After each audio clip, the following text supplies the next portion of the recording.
que dividem a sua Bíblia. Na verdade, 4. Primeiro são os próprios livros, né? Você percebe onde começa um livro, onde termina um livro. Segundo, você tem títulos que são dados, epígrafes, assuntos. Ele dá uma nomenclatura para dizer, agora vamos falar de Marta e Maria. No meu caso, quando eu abri aqui, essas epígrafes, elas têm a ver com a perícope do texto? Às vezes coincide, às vezes não coincide. E aí que é o problema. Vocês já estudaram da perícope? Né, os parágrafos. E você percebe que ele muda de assunto. Então, nem toda a Bíblia divide assunto. Muitas Bíblias são divididas por versículos. Então ele começa um versículo, termina, ponto. Aí dá um espaço, aí começa outro. Outras Bíblias, como a linguagem de hoje, a maioria da linguagem de hoje, as mais recentes especialmente, são divididas em parágrafos. São divididos em versículos, mas ele junta os versículos por parágrafo. Geralmente dá certo, mas também é uma questão de interpretação, onde começa e onde termina. Tá? Então isso é virtual, isso é o que o autor, o que o tradutor, os tradutores, a editora julgou que deve fazer. Então, às vezes dá errado, porque ele corta um assunto onde não deveria, porque está junto. E às vezes ele junta coisas que não deveriam estar juntas. Mas novamente, isso é interpretação. Além disto, nós temos a divisão em capítulos e a divisão em versículos. Mas aí é uma outra questão. Por quê? Porque quando Mateus escreveu o Evangelho lá, ele não escreveu em capítulos e versículos. Ele escreveu o texto. O Paulo escreveu a carta aos Coríntios e ele escreveu ou ditou para que fosse escrito uma carta aos Coríntios. Uma carta. Carta não tinha capítulo e versículo. E naquela época nem parágrafo tinha. Como eu disse, era escrita de ponta a ponta. Juntava tudo, emendava tudo. Então, em 1527 foi lançada ou melhor dizendo, foi feita uma divisão por este homem. Eu não sei, já que ele é italiano, não sei se é Pagnino ou se é Pagnino, tipo NH, né? Eu acho que é Pagnino. Em 1527 ele foi o cara que dividiu os capítulos. Tem mais um monte de equívocos. Mas é um problema. Para quem conhece um pouco da Bíblia, não é um problema. Se você lê o texto, você deve perceber onde ele errou. Não é difícil perceber, é só ler o texto. Mas isso não é um problema em si. Pelo contrário, apesar de todos os equívocos que ele cometeu, isso trouxe uma alegria para a gente. Você lembra Jesus chegando lá no sábado, lá na sinagoga, e Jesus vai lá para o texto e vai ler um texto. Você lembra que texto é o que Jesus lê? Passagem que Jesus lê um texto na sinagoga. Para nós é Isaías 53. É o 55. Agora eu fui até o texto. Até eu me confundi agora. Quando ele diz, hoje se cumpriu isto.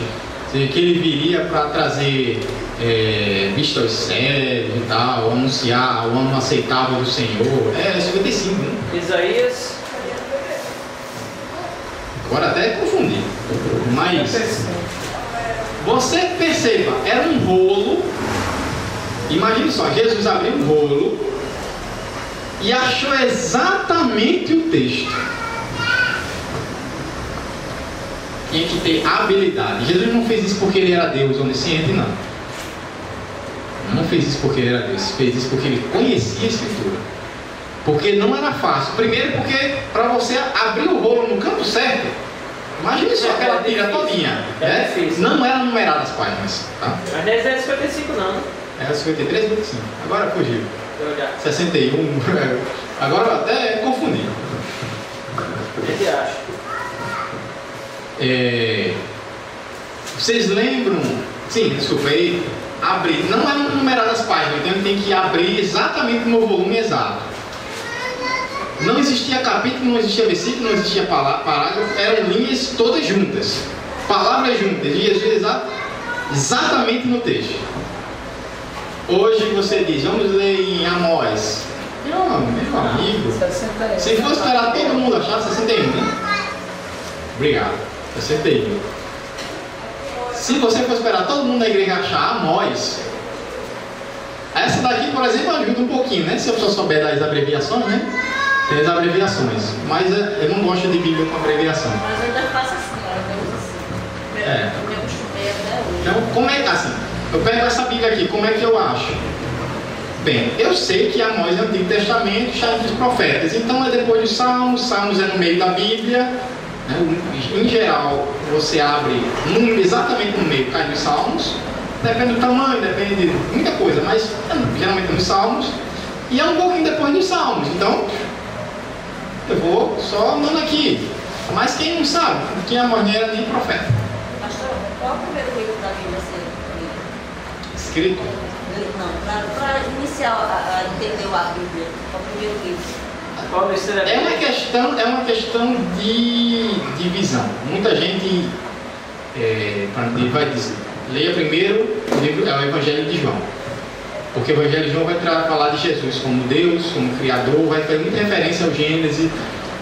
Então você lendo João, você vai ter uma visão de quem é Jesus, e a partir de Jesus você pode ler a Bíblia, né, voltar no Antigo Testamento e ler com a visão e apontando para Jesus. Nem todo mundo vai ter essa noção, mas quando você fala então de salvação, faz sentido, já que a Bíblia conta uma história, que é a história da redenção em Cristo Jesus para aqueles que se desviaram de Deus, e Deus está resgatando, está redimindo o seu povo, né? Está resgatando, trazendo o seu povo para si.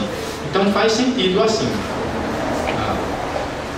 Mas se você não entender Gênesis, o início de Gênesis, você não entende o resto da Bíblia também, muita coisa. Então é um intrincado de coisas. Mas, por exemplo, eu não aconselho você ler os profetas e nem mesmo os Salmos sem ter lido o Pentateuco primeiro. Para ler o Antigo Testamento, você tem que primeiro ler o Pentateuco, porque tudo gira em torno disso, né? Gênesis é uma introdução.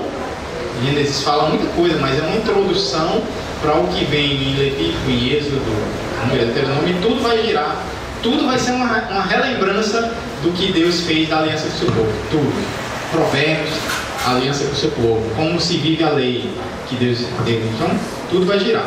Agora, quando começa pela Bíblia, eu não chego a uma conclusão, mas eu imagino que o Evangelho de João talvez seja o melhor caminho mesmo para você começar a Bíblia. Porque eu teve um período que eu estava na nossa casa, mas foi quando eu despertei para isso aí, eu achava que seria a partir de Gênesis. Eu digo, mas não, aí eu, assim, na minha concepção, eu acho que o Evangelho é uma resposta para tudo, né? Que a gente tem que entender do Antigo Testamento, é isso. Você imaginar qual é o centro da Bíblia. Não o centro, como eu disse, o centro é o Salmo, sabe? Não. O centro, tudo gira em torno de quê? Ou tudo gira em torno de quem? Tudo gira em torno de Cristo e da obra que Ele fez da redenção, e que Ele fez, está fazendo e haverá de concluir. Mas, como tudo gira em torno disso, primeiro você tem que conhecer quem é Jesus. E o que foi que Ele fez naquela... Qual o sentido da cruz? O que é a cruz e a ressurreição? Sua vida, morte e ressurreição. O que é isso? Se você não entender isso, pode ler de cabeça para baixo, de cima a baixo, para trás. Não adianta. Então, por isso que faz sentido primeiro eu entender Jesus, e depois tudo vai fazer sentido. Porque tudo antes e tudo depois aponta para Ele. E só tem sentido nele. Tá? A divisão, então, foi feita por Ele e ajudou a gente até hoje, né? Apesar dos equívocos, apesar de muitas coisas poderem ser melhoradas, hoje não vai ser mais melhorado, porque ninguém vai mais sentar para tentar achar a melhor divisão, até porque a gente já está acostumado a renumerar, e não é um problema. O que aconteceu então? Este cara que está na fotografia, que não é uma fotografia, lógico, uma pintura, em 1551 ele fez a divisão da Bíblia em versículos. Ele aproveitou o que o São Paulino fez e os capítulos que ele dividiu, né? E também fez o do Antigo Testamento, especialmente do Antigo e também do Novo. Então nós temos hoje uma Bíblia dividida em capítulos e em versículos. E bem mais recentemente, Bíblias também divididas em perícopes, em parágrafos, tá? Também assim divididas. Mas tudo isso é virtual. Se você conhece bem a palavra de Deus, se você consegue ler o texto e entender, você vai, independentemente da divisão, perceber coisas que estão juntas e coisas que estão separadas. Como eu disse, há muitas vezes os títulos que são dados das perícopes não são bons títulos. De repente o foco não você vai falar sobre, vai ver sobre o jovem rico. Geralmente vai estar na sua Bíblia, o jovem rico, como se o texto fosse sobre ele. Mas o texto não fala do jovem rico. Tem o jovem rico na história, ele foi usado como um exemplo, mas o texto tem a ver com a salvação. O tema é a salvação. Seria essa, professor, a base para a gente estudar a teologia sistemática. Sistematizar os diversos assuntos para que a gente possa depois, numa biblioteca própria na nossa mente, concatenar as ideias. Exatamente. É bom que as coisas na teologia elas vão se encaixando, né? A teologia bíblica, a teologia prática, a teologia sistemática e as coisas dessa teologia vão começando a montar um quebra-cabeça que a forma como você pensa a Bíblia e a vida. Então nós temos a questão da Bíblia e suas traduções, é o nosso terceiro ponto. Nós estamos caminhando bem. Falamos a questão dos materiais, falamos a questão da escrita e desses problemas que a gente tem. Veja, se a gente fosse aprofundar até com alguém até muito mais qualificado que eu sobre manuscritos, sobre escrita, vocês vão perceber um monte de coisas complicadíssimas que até não recomendo que sejam tratadas na igreja. Assim. É verdade. Mais para uma parte acadêmica. Gera confusão na cabeça. Você começa a dizer algumas coisas, as pessoas acham que você é um ateu. Eu tive uma aula com um professor chamado Zabatielo. Você deve conhecer, né? Já ouviu falar de Zabatielo? Da Faculdade Unida. E quando ele chegou na questão do panorama do Velho Testamento, ele disse coisas lá que sinceramente é impraticável na igreja, a respeito de algumas questões relacionadas tanto com o conteúdo da época quanto com a questão cultural da época. Muita coisa. Se você for só para uma discussão bem simples, só para dar um exemplo. Quem escreveu os livros do Pentateuco? Moisés. Se fosse simples assim. Se fosse tão simples assim. E a divergência. A discussão, não estou dizendo que não foi Moisés, estou dizendo que a discussão é coisa de MMA, meu amigo. Depois que ele morreu, né? Quem foi que escreveu? Depois que foi morto e tal. Mas no último capítulo, aí foi ele. Como é que ele escreveu? Será que foi alguém que como é que é aquele negócio do espírita? Psicografou? Psicografou, Então o negócio é pesado. Quando foi escrito? Qual o propósito que foi escrito? Então quem escreveu? Tem gente que acha que foi na época de Salomão, depois de Salomão. Você tem uma ideia. Então, é uma coisa simples. Você aprende isso na escola bíblica? Não vai. Primeiro porque não tem essa necessidade. Isso é para quem queira aprofundar mais. E ainda assim um monte de gente se embanando tanto. Tem gente que deixa de ser crente. Porque não percebe que esse estudo deve ser uma ferramenta, deve lhe ajudar e não dá para você perder a fé por causa disso. Afinal de contas, me diga uma coisa: se a gente hoje descobrisse que não foi Moisés, foi Zequinha da esquina que escreveu, qual seria a diferença? Você acredita que esse escrito foi inspirado por Deus, que as verdades que estão ditas aqui, especialmente sobre Deus, são verdadeiras? Faz diferença quem escreveu? Se foi Salomão que escreveu Eclesiastes ou foi outra pessoa, isso é totalmente irrelevante. Porque a nossa fé não depende disso. Não depende da pessoa que escreveu, depende daquele que inspirou. Nós cremos que Deus inspirou. E inspiração é uma questão pura de fé. Ninguém prova inspiração, que Deus inspirou um livro cientificamente. Convenhamos. Isso está muito além da ciência. Muitas coisas que a gente pode saber da Bíblia são científicas. Mas a sua fé não se baseia nas coisas científicas. E é por isso que é loucura. O ser humano quer provas, né? O ser humano quer uma base sólida. E a fé não é. Ela tem muita coisa sólida, mas ela extrapola. Ela vai além. Vai muito além. a Bíblia e suas traduções. Então nós temos muitas traduções hoje. Muitas traduções. Renê, tem até a questão da canonização, né, dos livros e tudo mais. Sim. Que entraria até mesmo nessas questões. Por que tal livro não foi? Por que se foi? Então, seria... livros apócrifos que na minha concepção, humilde concepção, mereciam estar. Um deles é o de Enoque. Eu acho que o livro de Enoque devia estar aí nesse livro. O livro de Enoque nunca foi complicado. Mas Judas ele não achou isso. Judas citou vários livros que nós não temos aceitado na Bíblia. Enoque, Ascensão de Moisés. Então tem algumas coisas complicadas, né? Assim, não, tem muitos livros bons. Os próprios livros que se você for pegar a Bíblia católica, tem uns livros que é chamado de deuterocanônicos. Nós temos os livros canônicos, aqueles que foram aceitos primeiro pela igreja. Depois, 1530 mais ou menos, numa reação à reforma protestante, eles incluíram alguns outros livros. Você lê o livro dos Macabeus, é um livro inspirador. Se você nunca leu, leia. Só não é muito inspirador no versículo, porque se não está bem organizado, é porque coube a mim fazer o melhor. Eu consegui fazer até aqui. Assim, nós protestantes não consideramos inspirados por Deus, mas é um livro inspirador para nós. Você vê uma mãe recebendo ameaça, os irmãos recebendo ameaça de matar todos os seus filhos.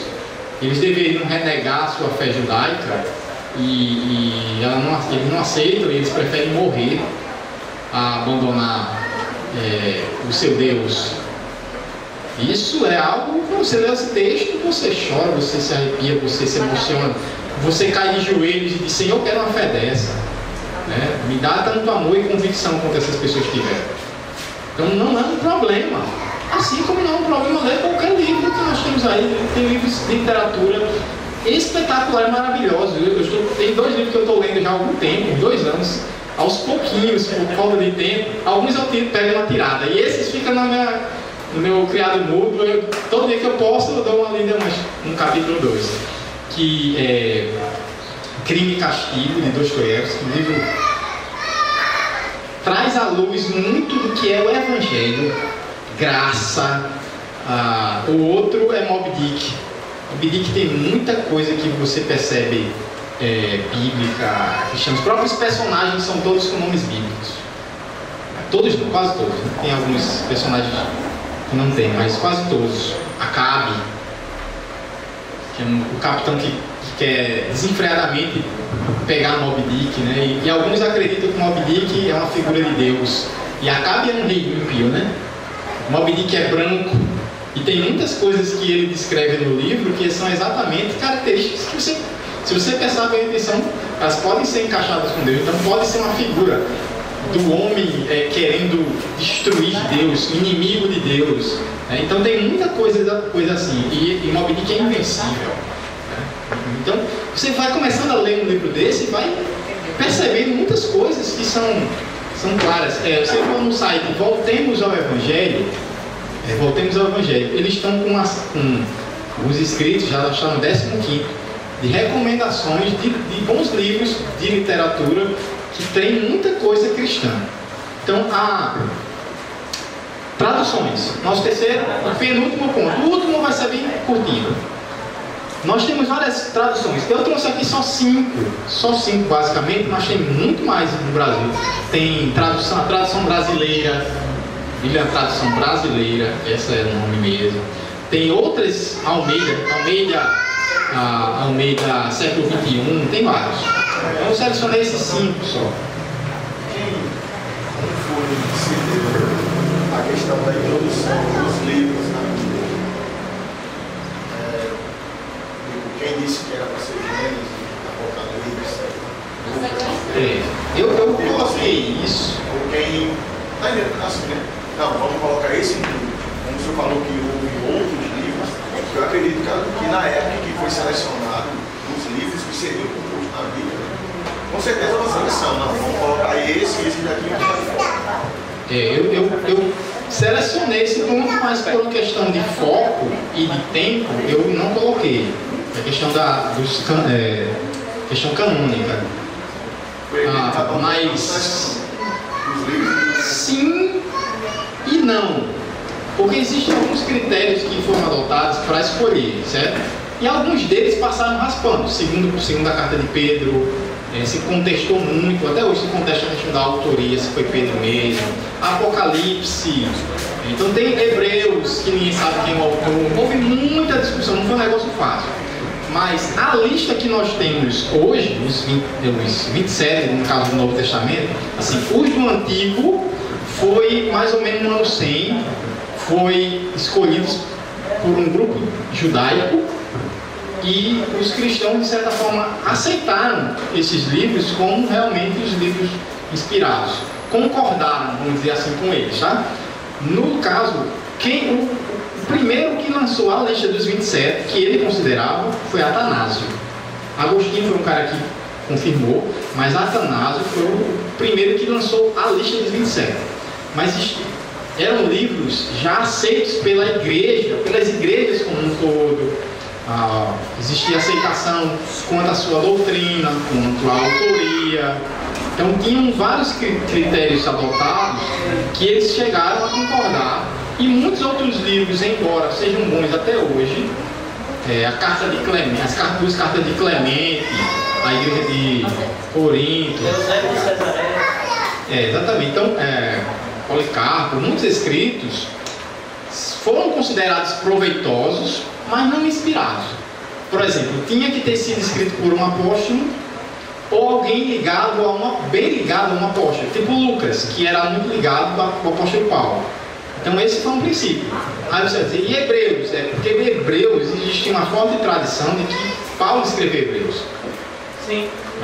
Eu já falei isso aqui, inclusive, tomei posição a respeito disso. Que eu não vou dizer que não concordo, apenas vou dizer assim, eu continuo não sabendo nem chutando. Acho que não dá. Não dá pra você. Tá? Não tem componente suficiente. Se eu fosse apostar, eu diria, eu aposto no não. Mas eu não vou fazer isso. Eu não vou fazer nem. Não tem base nenhuma. Eu não aposto nem no. Como é o nome daquele negócio aí que ganha carro toda semana? Não aposto nem nisso, vou apostar no negócio aí, tá?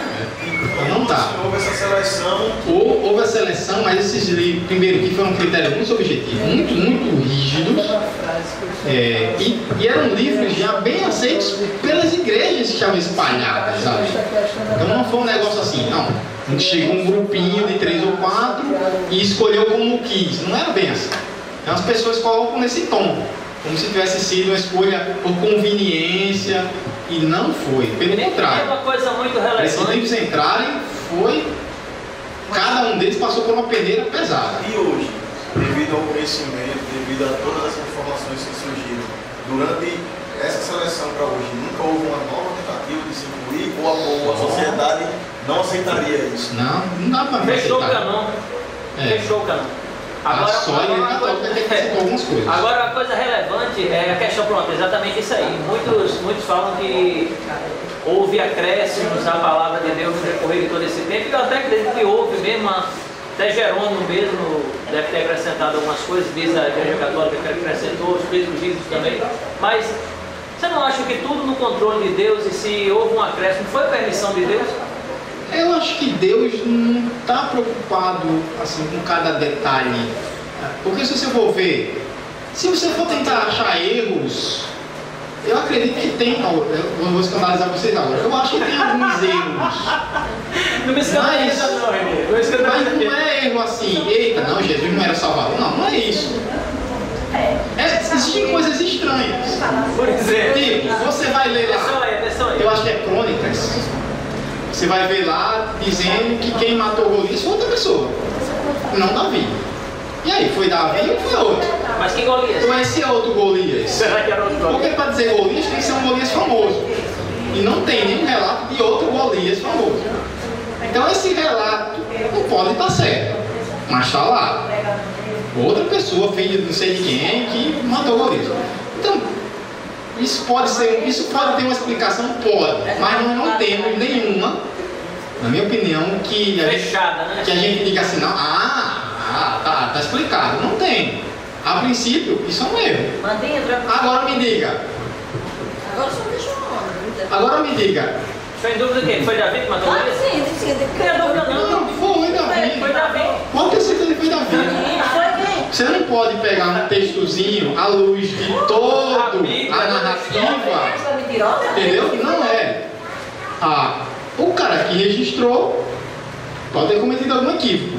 Agora, me diga, isso faz alguma diferença? Que relevância tem para a questão da salvação se foi Golias? Nada. Ou se foi Esbibenob que morreu, ou se foi o outro Golias que tinha 6 dedos, ou se foi... Existem algumas questões que são explicáveis. Existem outras questões que não são explicáveis. Tem uma explicação, por exemplo, de Judas. Judas saiu para se enforcar. O outro texto diz que ele precipitou-se não é escorregar. Não, é o texto é jogar-se. Ele faz uma ação nele mesmo. Que parece que ele se joga e se espartifa lá embaixo, se partindo ao meio. Então ele não se enforcou, mas tem uma explicação, porque o autor não disse que se enforcou, ele disse que saiu com o intento de se enforcar. Mas como é que ele sabe que ele saiu com o intento de se enforcar? Ele contou para alguém? Não sei. Ele disse, deve ter dito. Tem explicação. Mas tem algumas outras coisas que não tem explicação. Não tem. Quem comprou o terreno de Judas, da negócio lá de Judas, quem comprou o terreno foram os sacerdotes ou foi Judas? Você não vai achar a resposta, porque os textos são aparentemente contraditórios. Agora, é mais uma coisa. Que importância tem isso? Morreu. Nenhuma. Agora tem uma importância. Ele poderia ter se arrependido, como Pedro, que também negou Jesus, mas ele não se arrependeu. Ele sentiu remorso, mas não arrependimento. Isso é relevante para a gente. Mas o relato em si, como é que ele morreu, não é. Então, perceba, apesar de ter algumas coisas que a gente não consegue explicar, nada de importância tem esses textos. Nenhuma importância. Tá? Então fiquem tranquilos quanto a isso. É mais uma coisa que a gente tem que enfrentar, que é uma realidade. A maioria dos crentes não está interessado nisso.